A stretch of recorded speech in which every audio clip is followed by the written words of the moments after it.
Hi, everybody out there. My name is John Horgan. I'm director of the Center for Science Writings at Stevens Institute, which has been hosting lectures since 2005, up until a few years, in-person lectures, and since the pandemic, online. So my goal with these lectures is to find speakers who challenge, provoke, and even disturb us, who make us see things in a new light. And today's speaker is definitely in that category. Before I introduce our speaker, though, I want to quickly mention an upcoming event.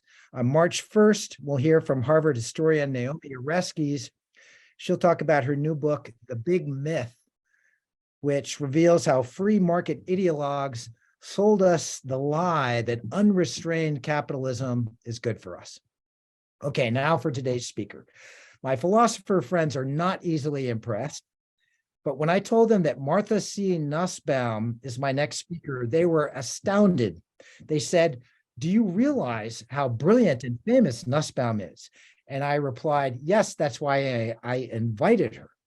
Professor Nussbaum is one of the world's most influential philosophers. She has joint appointments in the philosophy department and the School of Law at the University of Chicago. She has written more than 20 books and has received countless honors. Unlike many modern philosophers, Professor Nussbaum writes about issues that matter or should matter to all of us, issues with legal and political consequences, such as justice and equality. Although her work is rigorous, her writing is always very clear because she isn't just writing for other philosophers. She is writing for everybody who wants to make the world a better place.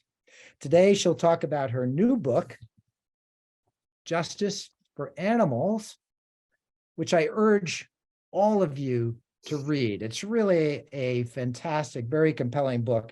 It's a radical and compassionate work which calls for dramatic changes in the way we treat animals, including pets, wildlife, research animals, and animals that we eat. Nussbaum argues with great care and clarity, backing up her positions with the latest scientific evidence. I really learned a lot from this book about the latest research on animals. She also offers detailed suggestions on how to bring about the changes that she seeks. She's a pragmatist and an optimist who rejects fatalism and despair as luxuries that we can't afford. After Professor Nussbaum's presentation, she'll answer questions if there's time. You can submit your questions via chat. And I want to remind you that we are recording this talk and plan to post it online eventually. So please keep that in mind when you're writing your questions. Professor Nussbaum, the screen is yours. Okay, thank you so much, John, for this invitation. And this talk is called Justice for Animals, Practical Progress Through Philosophical Theory. Animals suffer injustice at our hands. The cruelties of the factory farming industry, poaching and trophy hunting, assaults on the habitats of many creatures, and innumerable other instances of cruelty and neglect. Human domination is everywhere. In the seas where marine mammals die from ingesting plastic, in the skies where migratory birds die in large numbers from air pollution, and obviously on the land, where the habitats of many large mammals have been destroyed almost beyond repair. Addressing these large problems requires dedicated work and effort, but it also requires a good normative theory to direct our efforts. And I'm going to argue that an approach based on my version of the capabilities approach is the one we need. And I'll try to show how it directs our efforts better than rival approaches. Section 1, justice as thwarted striving. So what is injustice? Here are some stories that will yield an intuitive account.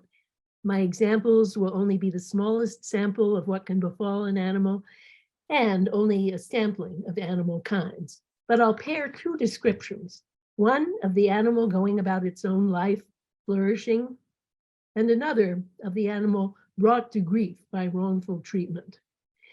Because non-human animals are so often treated as mere things, not individual sentient beings, and because one aspect of that thing-like treatment has been the refusal of a proper name, scientists today insist on giving proper names to the individual animals they study. And I'll follow this practice here, taking names from both fact and fiction. Let me then introduce you to three particular animals. Virginia is a sensitive female elephant in Kenya, described and named by elephant scientist Joyce Poole in her memoir, Coming of Age with Elephants. Hal Whitehead is a great whale scientist, especially focused on whale song. So I've given his name to a humpback whale who's proficient at singing, one of a group I observed from a whale watching boat near the Great Barrier Reef in Australia. No fictional pig is more imperious and more striking than the Empress of Blandings in the novels of P.G. Wodehouse, a noble black Berkshire sow in superb condition who wins many medals. So first, the mother elephant, Virginia's story. Virginia has large amber eyes. When she hears music she likes, she stands very still and her eyelids droop. Joyce spends her days with the whole matriarchal group and finds that Virginia, smaller than the older matriarch Victoria, has a particular fondness for Joyce's singing. Amazing Grace is her favorite.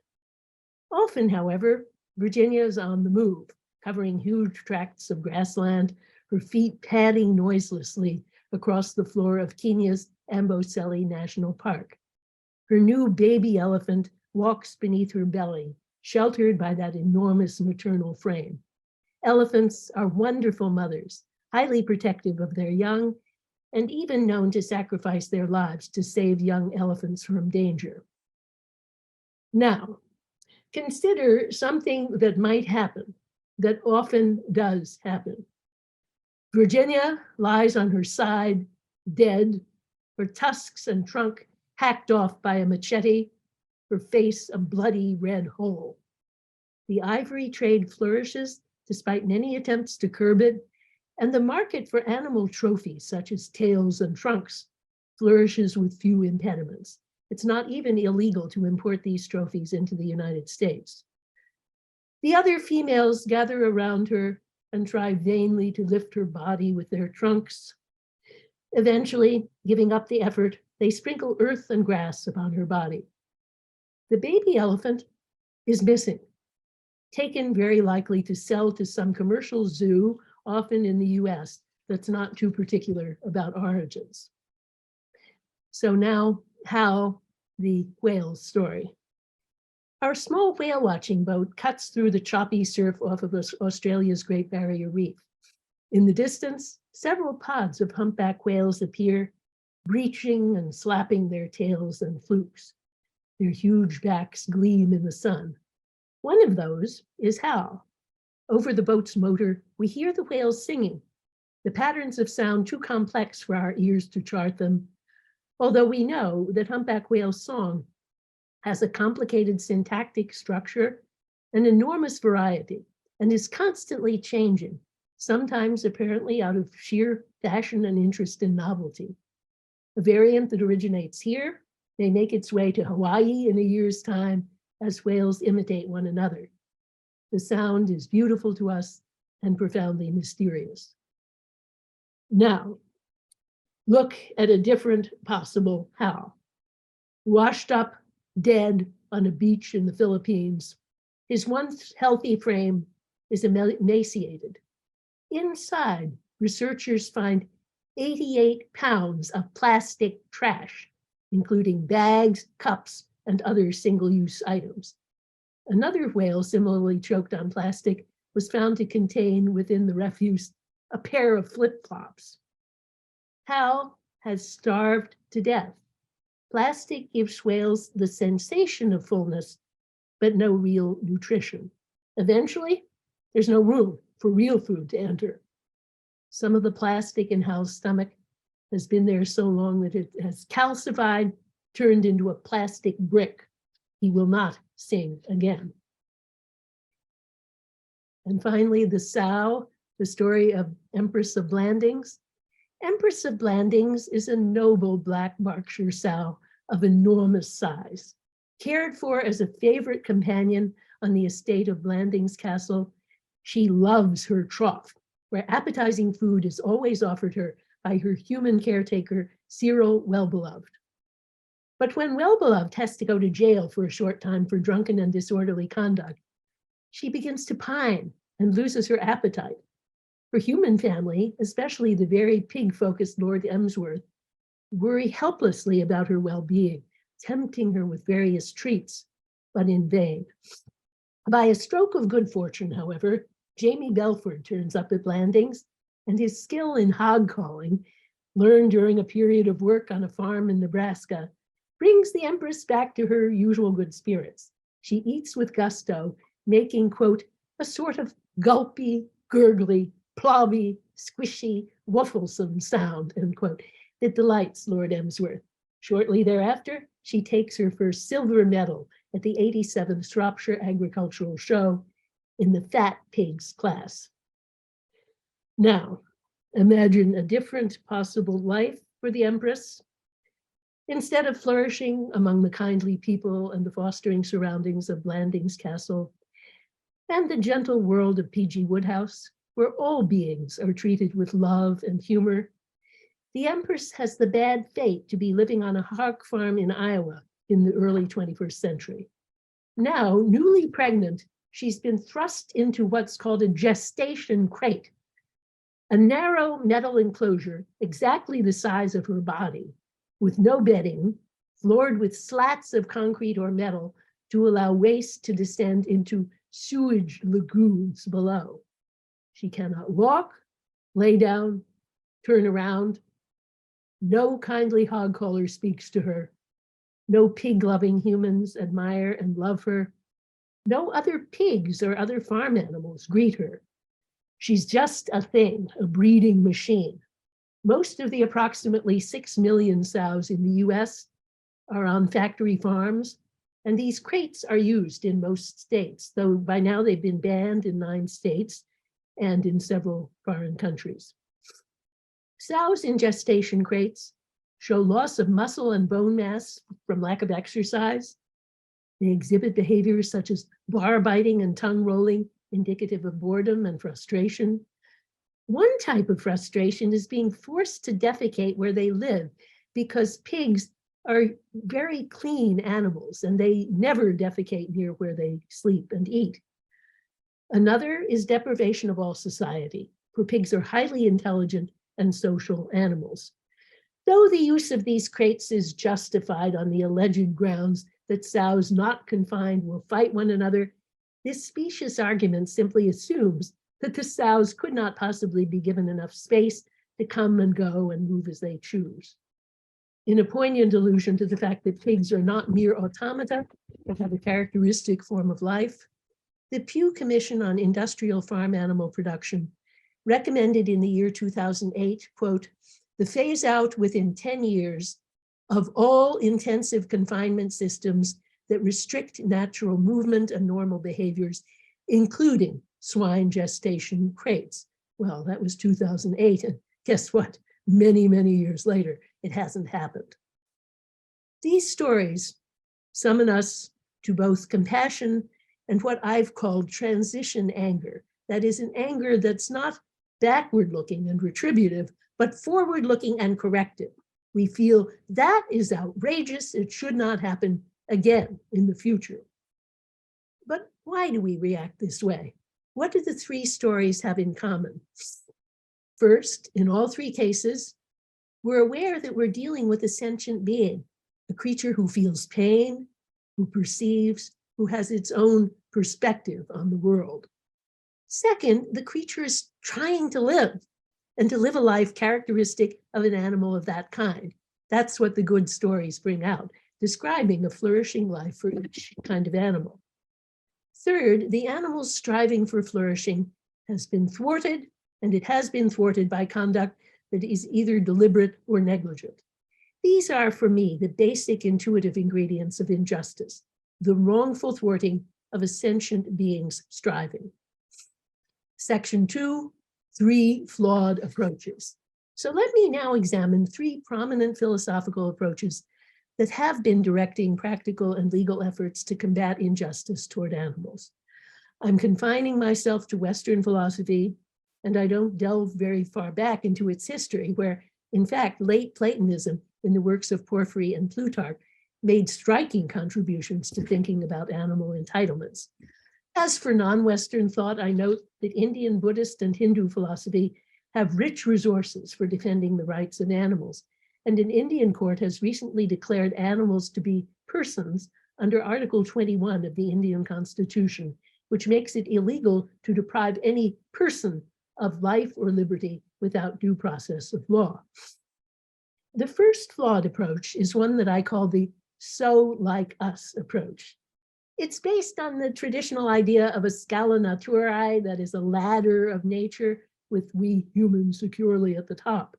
Users of this approach, in particular legal thinker Stephen Wise and his Non-Human Rights Project, argue that a group of creatures who seem to them to be very like humans in intelligence, especially great apes, but more recently they've included whales and elephants, should count as persons in law and should receive various protections on the ground of their likeness to humans. It was used recently in the US unsuccessfully to argue for the transfer of a group of apes from an experimental facility to an animal sanctuary, and even more recently to argue for the transfer of an elephant from the Bronx Zoo to an animal sanctuary. There are many flaws in this approach. First, it offers nothing at all for the sufferings of so many creatures who are deemed not sufficiently like us. Indeed, by offering similarity to humans as the decisive reason for good treatment, it positively discourages attention to the predicaments of many other animals. Second, it's deeply flawed empirically and lacking in curiosity, not willing to investigate the manifold forms of intelligence and cognitive complexity in the animal world. Intelligence and cognitive complexity take many different forms in our world, and creatures from the octopus and marine creatures of many types to birds, amazingly versatile and long underestimated, have many different types of intelligence, some of which we humans do not possess. Birds, for example, can navigate over huge distances by sensing, picking up on magnetic fields, a sensory apparatus we lack. Dolphins can determine what's inside an object they approach by their sensory capacity for echolocation, perceiving by the reverberation that comes back to them from the object. A surprising example, a captive dolphin became aware that her trainer was pregnant before the trainer herself was aware of it, and the dolphin signaled it to her. So nature does not present a ladder. It presents instead amazing, what I might call horizontal variety, each creature having the capacities suited to its niche and its form in life.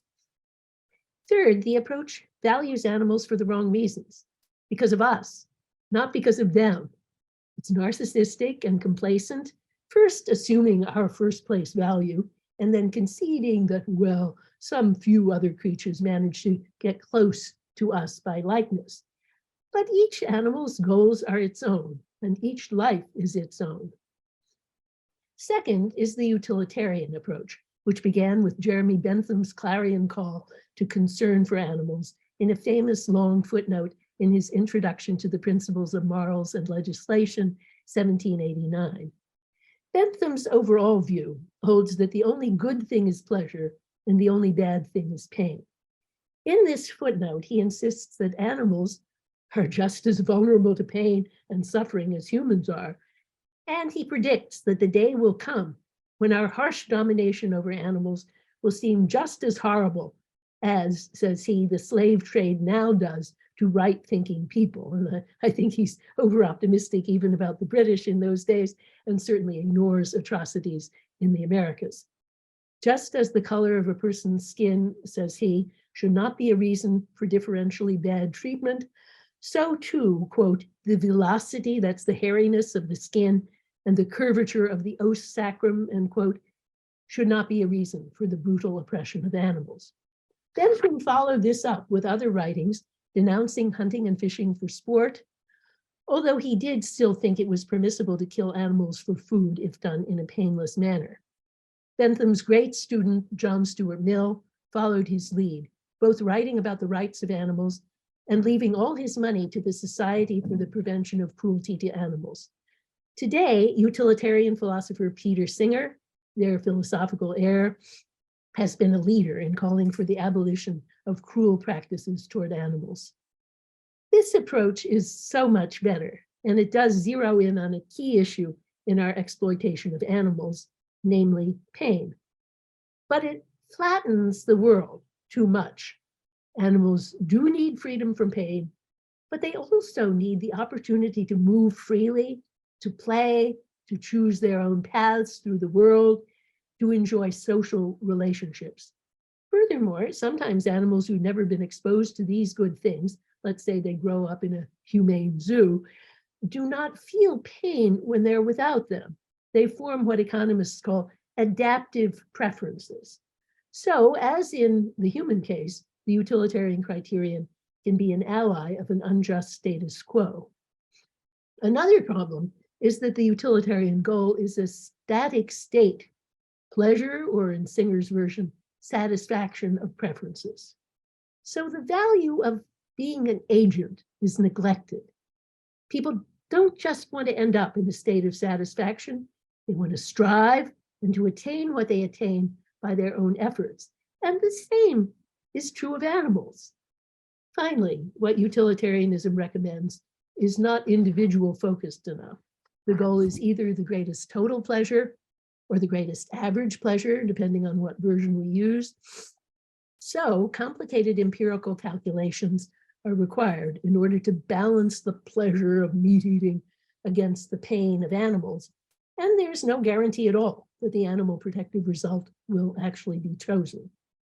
The condition of those at the bottom of society's ladder, in short, does not have any intrinsic importance, a notorious problem for utilitarianism generally.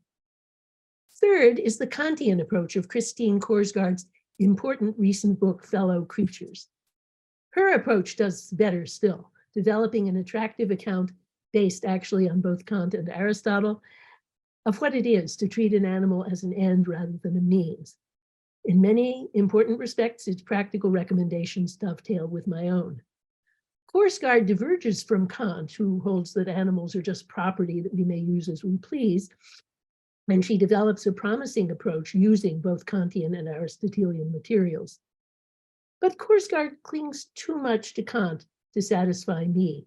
She insists that humans are the only creatures capable of normative thinking and self-direction, and that for this reason, the other creatures can only be what she calls passive citizens, not active participants in indicating what justice is for them.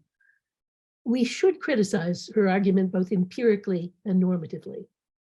Empirically, human ethical capacities are part of our animal heritage, and we share them to a greater or lesser degree with many animals. Moreover, it doesn't make normative sense to me to conclude that a creature not capable of this specific kind of ethical thought cannot be an active citizen. Creatures of many kinds, including human children and people with disabilities, lack these specific Kantian moral abilities, and yet we do consider them active citizens, allowing their preferences to be heard when laws are made, even though in many circumstances they will have to be represented by a guardian. Why not say the same about animals? Section 3, the capabilities approach, striving and forms of life. So let me turn now to my own version of what's called the capabilities approach. As an approach to justice in the human world, it holds that a minimally just society, don't put that up yet, please take it down now. Not yet, please. That a minimally just society will provide each and every citizen with a threshold level of 10 significant capabilities. Capabilities are substantive opportunities for choice, not just inner abilities or abstract possibilities. As an approach to justice for animals, my approach holds that all sentient creatures, that is, all that have an internal subjectivity, a point of view on the world, a category that includes all vertebrates and many invertebrates, ought to have the opportunity to live a flourishing life in accordance with the characteristic life form of their own species. Let me now elaborate. Subsection A, a virtual constitution. In the human case, the CA supplies a template for constitution making. The list has both content and a tentative threshold for each item. A nation aiming at minimal justice can look at it and also consult its own particular environment and history and frame its own list with more locally specific accounts of each of the major capabilities on the list. For two reasons, this approach to the other animals is not possible at present. First, the other animals often roam across national borders or occupy regions of air and sea that are not the property of any single nation. So a national constitution is not sufficient to protect those migratory species. Second, there is not anything like sufficient political will in most of the nations of the world to enact such protections anytime soon. Right now, therefore, the CA aims to supply a virtual constitution to which nations, states, and regions may look in trying to improve or newly frame their animal protective laws. It's my hope that over time, this virtual constitution can increasingly become the object of a Rawlsian political overlapping consensus, both within each nation and across national boundaries. This will take time and work, but so too does the task of framing and protecting human rights. Still, this flexible approach permits nations to stride boldly ahead without waiting to get a global consensus. The basic goal is that all animals would have the opportunity to live lives compatible with their dignity and their striving up to a reasonable threshold level of protection, and with exceptions for self-defense and the defense of others. Subsection B, lists and lives. Ideally, we need to learn enough to make a separate list for each type of creature, putting on the list the things that matter most when it comes to each type of creature's survival and flourishing. In effect, the list is really made by the animals themselves as they express their deepest concerns as they try to live. The people who can be trusted to record the unheard voices of animals are people who have lived with a given type of animal for years and with love and sensitivity. Ideally, there should be a group of such people for each species because any individual is fallible. These guardians and listeners should know individual animals within the species in all their variety and know the obstacles each creature faces and what interventions prove helpful. That means, of course, a huge number of different lists. However, I believe that if we focus on the large general rubrics of the CA list for humans, as it exists now, it offers good guidance as a starting point in virtually all cases. So now, please show the capabilities list on the screen. Okay, so you see how there's boldface type and there's regular type. So that the CA captures, in effect, the shared terrain of vulnerable, striving animality that each species inhabits in its own way. All strive for life, for health, for bodily integrity, for the opportunity to use whatever senses, imagination, and thought are characteristic for that type of creature. Practical reason may sound at first too human to be a good guide, but really it isn't. All creatures want the opportunity to make some key choices about how their lives will go, to be the maker of plans and choices. Affiliation is crucial for all animals, though its types vary greatly. All seek to relate well to the world of nature around them. This usually includes members of other species.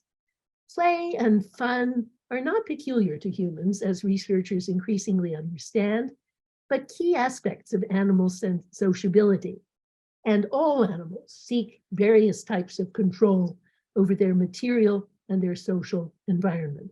If there are other large rubrics pertinent to animal lives that the human list omits, I can't think of them now, but would be totally open to expanding those large rubrics of the list if any should be conveniently convincingly brought forward. So now you please take down the list.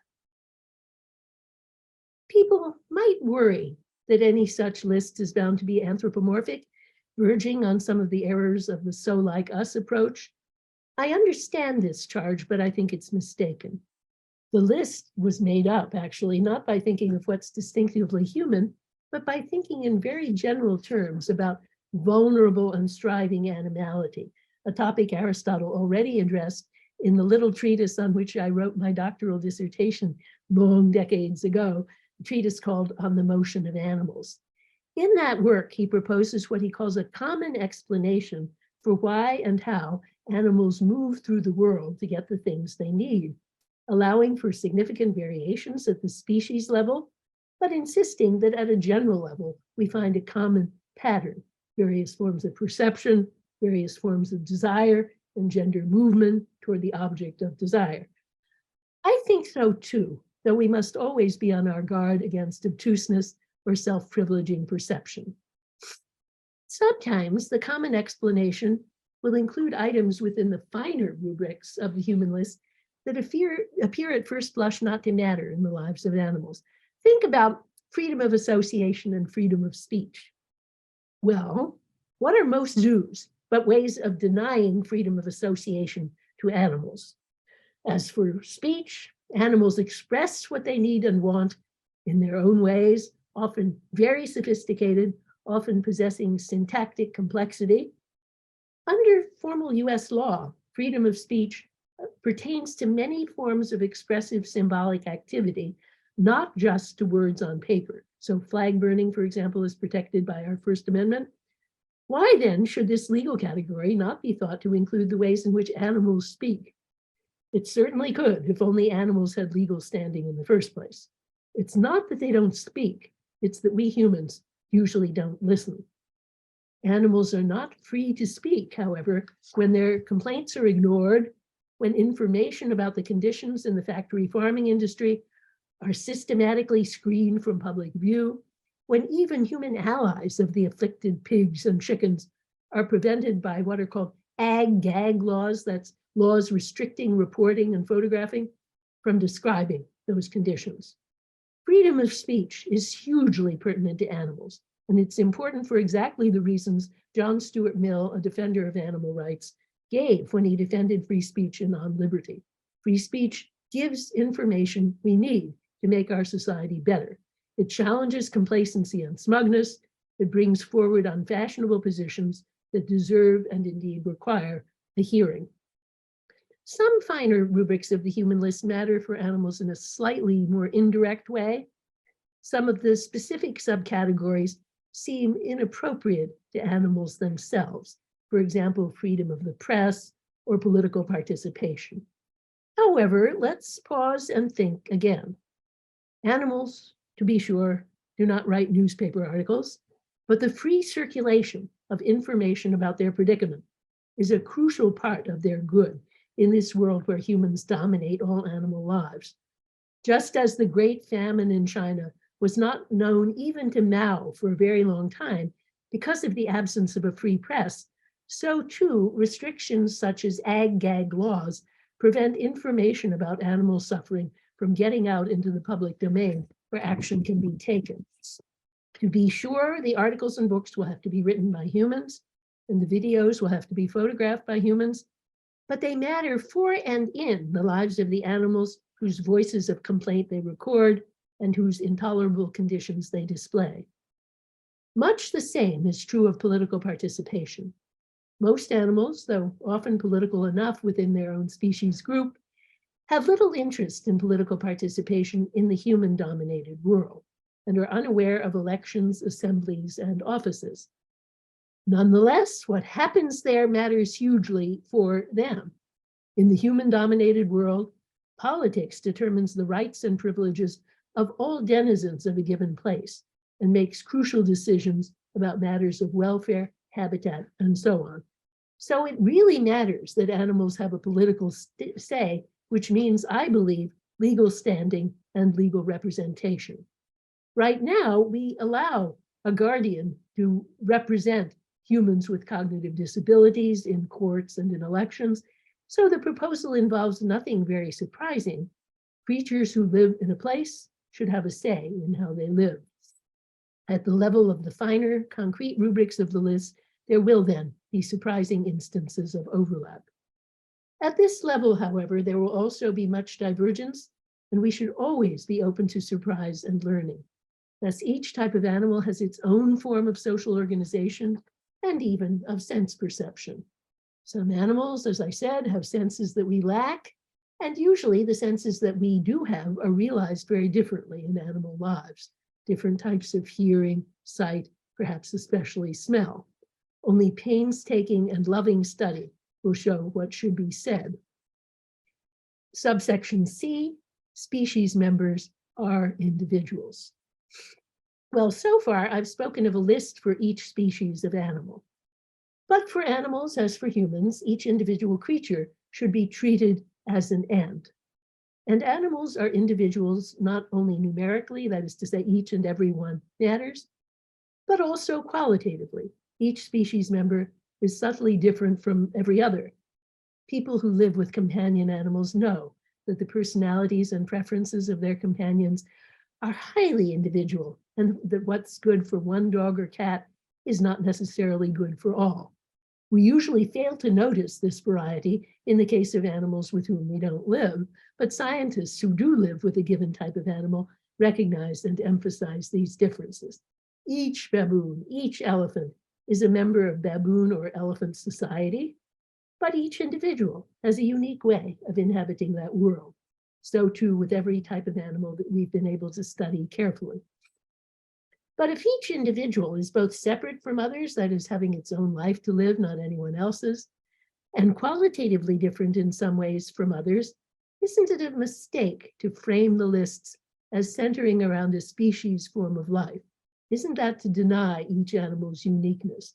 Isn't it obtuse, even objectifying, to speak about the dolphin and the dolphin form of life, rather than to create a separate story and a separate list for each individual dolphin?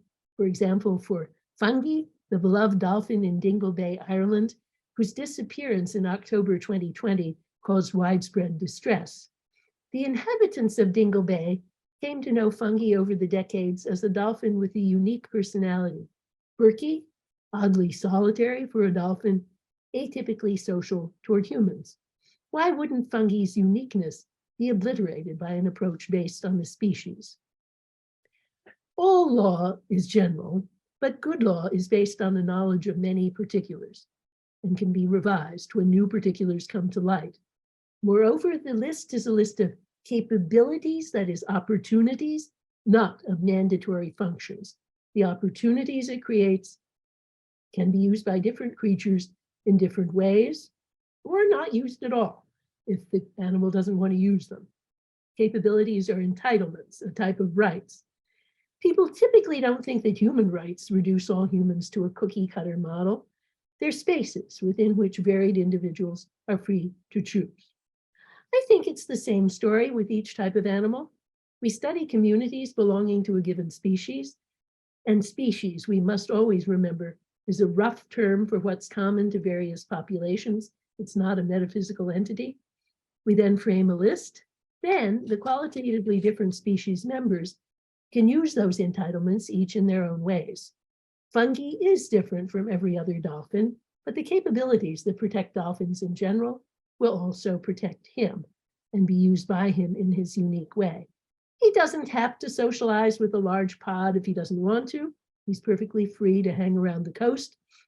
And if one day he decides to go off in search of a larger pod, he's protected in that choice too.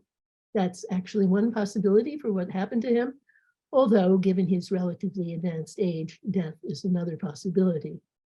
That's how the approach respects individual creatures, by creating protected spaces for them to seek flourishing, each in their own way. Through future judicial specification, the lists will get refined, and if people who live with and care about a given type of animal were to protest that the list is incomplete or mistaken, it can always be changed. One more point is that part of the goal will often include interspecies relationships.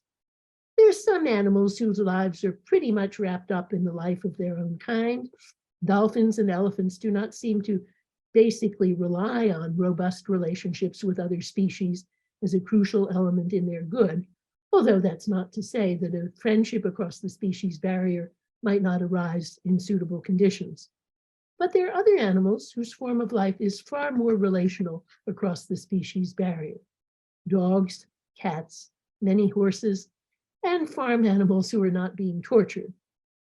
These animals cultivate relationships with one another, and they all seem to seek and need relationships with humans.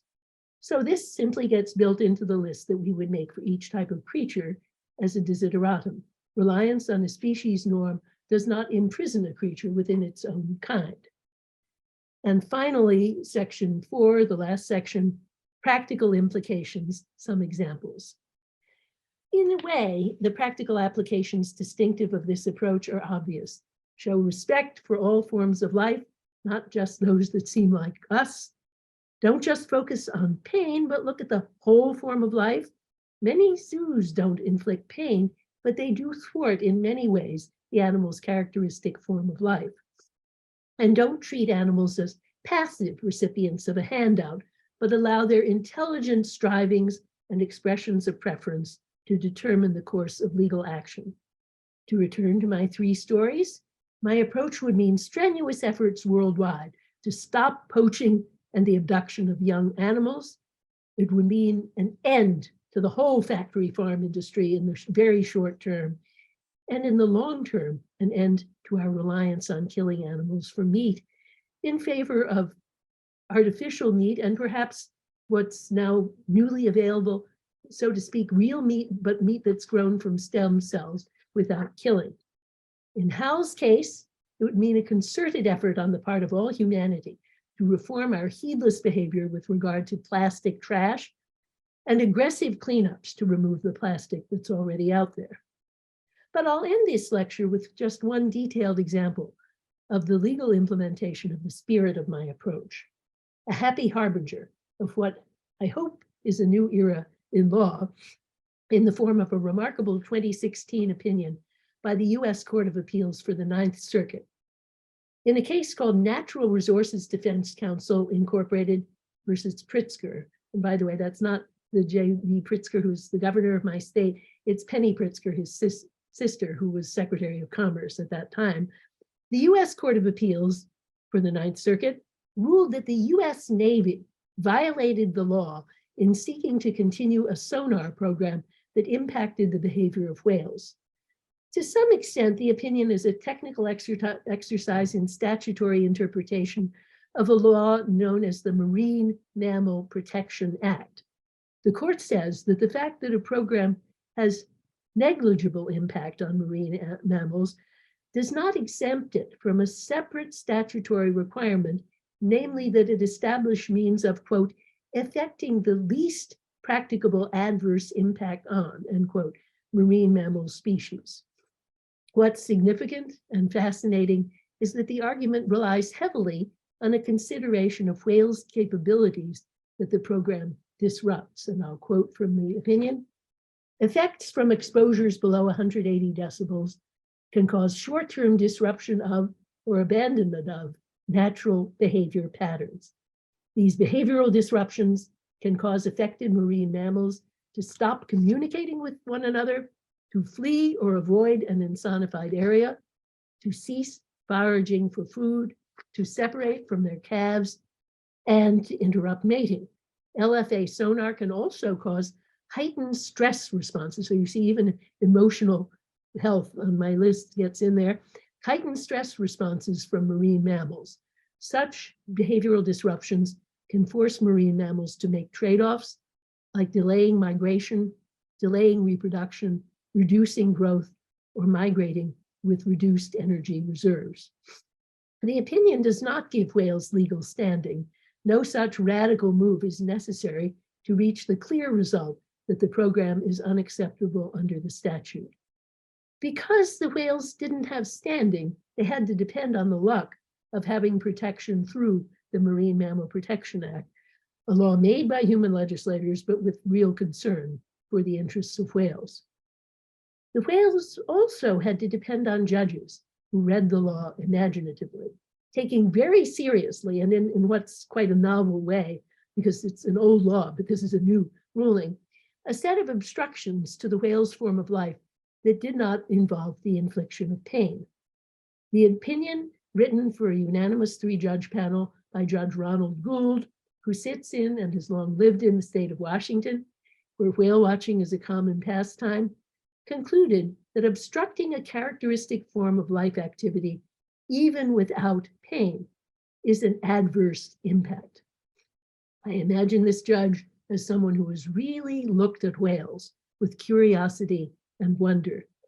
But whether he or his clerks have ever really gone out whale watching, the opinion displays ethical and imaginative attunement of a type increasingly seen, especially in coastal areas of the US, perhaps in the Seattle area above all.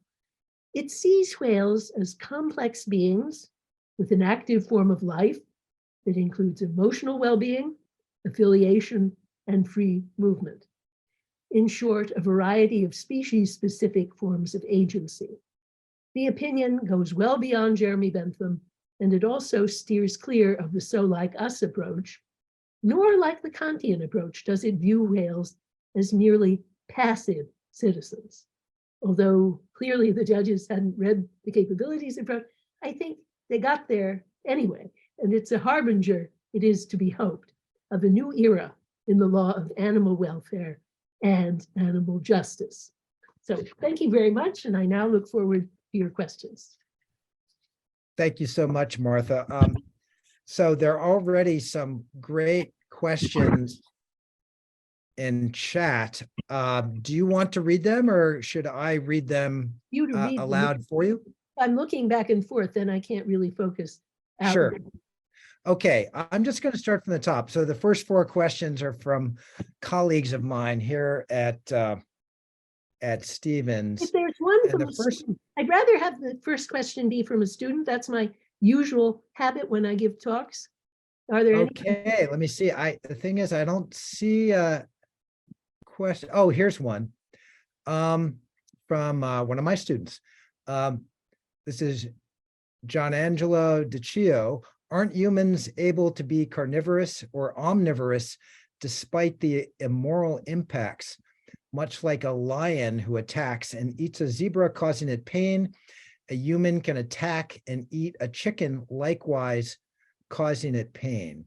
So that the first question is, Oh, okay. Humans can be carnivorous, but unlike certain types of animals, and I think cats, for example, really have to be carnivorous, and even the most animal-loving and vegan of cat companions has to acknowledge that they really are obligate carnivores. Humans are not obligate carnivores. They can be very healthy on a vegetarian diet, a vegan diet, or a diet restricted to humanely. There are many different types of diets. It is true that unless human beings eat meat within a certain period of life, like I can't remember what the age is, but when they're rather small, they henceforth they cannot eat meat. So parents who want their children to make the choice for themselves, they have to, if that is really their aim, they have to feed the child meat early on, or they won't really have a choice. But anyway, they can be perfectly healthy without meat. okay. Another question is concerns the comparison of our treatment of animals with slavery. Points out that PETA was criticized for using the 13th Amendment to free orcas in a California court in 2011. So the question has to do with the use of slavery rhetorically in this whole debate over how we should treat animals. Well, I think, first of all, the legal situation will never be improved unless animals themselves are given legal standing. That is, the right to go to court as plaintiffs of a legal action. Animals have standing in 4 countries: Argentina, Ecuador, Colombia, and India. And there's no reason in the US Constitution why animals cannot be given legal standing. Cass Sunstein's famous article, Standing for Animals, has established that, I think, beyond doubt. But right now, let's say there's a law against cruelty to dogs, and that law is not being enforced. The dogs cannot complain. Now, of course, nobody would go to court themselves, I would not go into court myself. I would always hire a lawyer to represent me.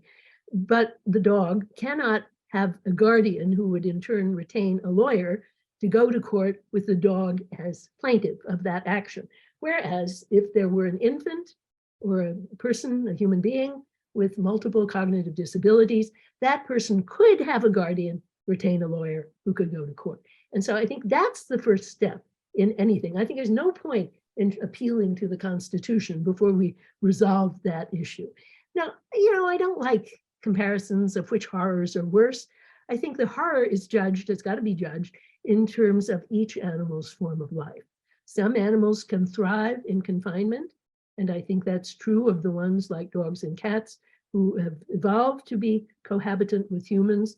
It's true of many birds also. It's true of some primates if the environment is rich enough, but it's not true of elephants or orcas. And so the trouble with keeping orcas in a marine park is that to have a healthy orca life, the orca needs a community of approximately 35 to 40 members. Otherwise, it can't even learn to be an orca, because learning is not just genetic. It's not like, oh, the behaviors all spring into view naturally. No, orcas are taught to be orcas. And in fact, it's a very interesting community because postmenopausal females, and the orcas are the only animals we know of where we've studied the role of postmenopausal females. So these postmenopausal females, since the premenopausal females are too busy being pregnant and giving birth, the postmenopausal females play a key role in teaching young orcas, both female and male, the tools of their trade, so to speak, how to live, how to behave. And so the trouble with Tilikum, that orca in the sea world who killed its own trainer, was that it was ripped from its community before it could learn how orcas behave. And, it's like a human ripped away from human society, like the wild boy of Aveyron. Beyond a certain time, you just can't learn it again. So I think that's the issue that should be faced. It's not worthwhile comparing one kind of horror to another. I think, it also comes up when people are always asking, oh, is the Holocaust the worst thing that happened, or is something else the worst thing that happened? No, the worst thing is judged in terms of the possibilities and indeed the normative musts for that type of creature. And so what's wrong with the orca is it's just not getting to live an orca life. That's what I would urge people to think about. By the way, I just have to mention that the fact that orcas go through menopause was one of the many interesting things that I had never that I didn't know that I learned from your book. So thank you for that. So here's another question. This comes from a philosopher. If we were all to become vegetarians, there would be many fewer cows, sheep, and pigs. Is it better for there to be more livestock with limited lives, or for them to not exist at all in a world where there are no livestock? Yeah, that's a very good question. For the utilitarian, that's a huge problem. And I don't think utilitarians really face up to it, because they're either, well, if you're a total utilitarian, then the numbers of people living a certain life matter. And Derek Parfit has long made complicated paradoxes out of that, saying, well, as we add more people, we reduce the quality of life, etc. Now, for animals, I think what's crucial for a good life for the particular animal, and remember that for me, the end is the individual creature, not the species. The species is not an entity, it's not sentient, it has no status in itself. But there has to be enough that there's diversity in reproduction, so that there get inbred bad traits, and there have to be enough so that there's enough variety and enough company of different kinds for the creatures that exist. But that doesn't need the huge numbers of creatures that there are. Now, if we had eliminated the factory farms, then the next question is, what about humane farms? I myself don't think that's far enough. I would rather say only stem cell meat, because I analyze in one chapter of the book where the harm is in death. And I argue that the harm in death is in cutting short opportunities for projects that evolve over time.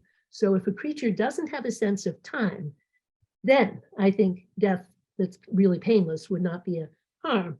But Bentham thought all animals were like that. And Jeff McMahon has said that all animals are like that. That's just not true. Cows, chickens, they all have a sense of time. I believe right now that fish do not.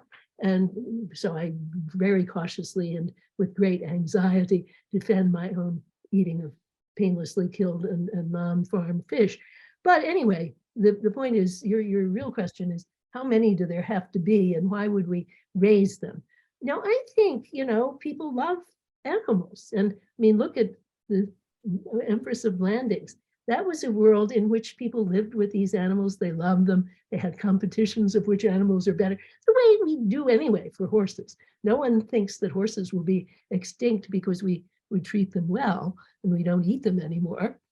And I think the same thing would happen with pigs and cows. There would be many fewer, but still the pride of somebody who takes a prize cow to the state fair and wins a medal, that'll still be there. And if there's danger, if the species is, if there are too few, like right now, there are only 340 right whales in the world. Now that's really acute danger.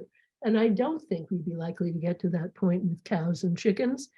Well, now chickens are an interesting case because with the chickens, I think we can imagine a humane egg industry. I agree with Sue Donaldson and Will Kimlicka that namely that egg production can be made humane in a world of cage-free productions where the chickens have enough eggs for their own purposes, but we still take and eat some of them. Not so true with the dairy industry, unfortunately, because we can't imagine a dairy industry without ripping the calf from its mother. That's where the milk comes from. And so, Kimlicka and Donaldson think, well, we could have a very expensive dairy industry as a kind of niche product, but it would be unlikely to happen because it would be too expensive and no one would do it. So then I think we might have to worry about how many cows there would be and keeping up each breed and so on. But, we can figure that out when we get there and stop torturing the ones who are now there. Numbers by themselves don't cut any ice with me. All right, I have, we're approaching the hour mark. So there's a question I wanted to get in here from a colleague of mine, Lainey Pfefferman. As we learn more about, and I know you had alluded to this in your book, as we learn more about plants, fungi, different living systems, I wonder if more and more kinds of capability will be discovered, claimed by more organisms, and will that affect how we respect and regard these different species? Well, we are learning more all the time, so I agree with that. Up till now, I mean, there have been lots of experiments on sentience, and for me, sentience is a bright line in ethics because an animal who isn't sentient, I think, cannot be wronged in the sense of injustice. There would be ethical reasons to value other creatures, environmental reasons and instrumental reasons, but also other types of ethical concern, but not justice because of the way I analyze justice. So, but we have changed our mind about many types of creatures. People used to think that birds were not sentient because they didn't have a neocortex, but now we realize that through convergent evolution, birds have come up with the same capacity for sentience, but with a different neuroanatomy. So now people look at not just neuroanatomy, but they look at behavior, and they use, Michael Tai is very good on this, so I recommend his book, Inference to the Best Explanation, to see what we can say about the sentience of different creatures. Now, I go through a lot of fish experiments, and it does turn out the fish are sentient, though in the other area of my concern, they don't have a sense of time, but they are sentient. And the experiments done by Victoria Braithwaite are really interesting. And so I recommend her book, Do Fish Feel Pain? They've done the same experiments on lots of other creatures. Now, first problem case is, well, in saying fish, I was talking about bony fish, what are called teleost fish, but cartilaginous fish, that is sharks and their relatives, not clear because they eat parts of their own bodies. Would they do that if they felt pain? So doubt on that score, but more work to be done. Crustaceans, a lot of doubt and more work to be done, but right now it appears that the crabs are not sentient. Octopus and squids, yes, there's a resounding yes. What about others? Well, insects, there are people who defend the idea that bees are sentient. I'm with Michael Tai and others. I think not so, but of course we need to keep working on it and see and adjusting our behavior if we find out something different. As for the animals that Aristotle called the stationary animals, that is sponges and corals, animals that just cling to a place and don't move from place to place, although they are animals because of the organs that they have, they almost certainly are not sentient, and then plants, I think, certainly are not. But that isn't the end of the story. Of course, they have a big role in the ecosystem. There are reasons for concern for them, but not reasons of justice. So that's what I would say. But of course, the important thing is to articulate, I think, the various lines and reasons for concern as clearly as possible. And then if we move a creature to the other side of the line, then we'll do that. I wonder if you could say something. By the way, how much time do you have for more questions? It's now 3:01. I have to go pretty soon because I have a meeting. Okay, so I wanted to ask a question about research on animals. And I wonder if you can sort of explain what your guidelines would be for the ethical use of animals in research. I'm plugging in my computer. Sorry, the plug came out and I don't want the battery to go. Okay, just had to plug in the computer again. Well, I spend a whole chapter on what I call tragic predicaments. That is where there seems to be a clash of right with right, as in Greek tragedy. And what I say, as I do say also about Greek tragedy, is that right now we do have cases, and medical experimentation on animals is one of them, where there are benefits for both humans and other animals that we can only get through experiments on animals, but that involves doing wrong. And so we should move as quickly as possible beyond that. And that the question should always be, what future can we imagine that will not involve that baneful practice? Now, in the short term, I agree with the guidelines in the book by Beecham and DeGrazia, basically no experimentation on apes and so forth.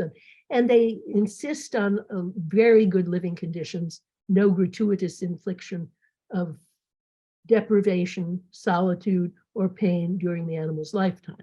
So anyway, you could read what I quote from there. But I think the important thing is to do what Hegel recommended, and that is to look at a future and to envisage a future where the conflict will be removed, aufgehoben, and we can have no more conflict of that sort. And in this case, there is one, namely computer-driven, computer simulation used in research. And that's increasingly being done. It's the preferred norm now in many cases. We just have to develop it further and more rapidly. So I think animal experiments are not thought to be terribly reliable. They're just the only things we have. And now we've got computer experiments, which are going to quickly replace animal experiments. All right, I'll end with just a comment from one of my colleagues, Joyce Mullen, also a philosopher and a big fan of your work. And she just recalls that you cite the example of elephants being sacrificed in the Roman Colosseum, who I guess were uttering cries of pain, and it shamed the audience into silence. And she just wanted to thank you for coming up with that example, which she has used in her own classes. Yeah, well, thank you. It's a great example, but it has one big flaw, which you can already see, which is that they were moved by the elephants because they had never seen them before. And if they had seen them all the time, as they did with other kinds of animals, and indeed with the human beings who were being made to fight in the gladiatorial games, then they would quickly become inured to the suffering. So if you don't have good principles, I think you quickly get inured, and that shock effect is not going to be enough for you. Anyway, Martha, just thank you again so much for speaking to us. If you were here at Stevens, there'd be a big round of applause. Yeah, well, thank you. I mean, it's nice to be at Stevens. My ex-husband grew up in New Jersey. I often spend a lot of time in New Jersey. So no doubt I'll be back there again. I hope so. Thanks again, and thank you everybody for coming. Thank you so much.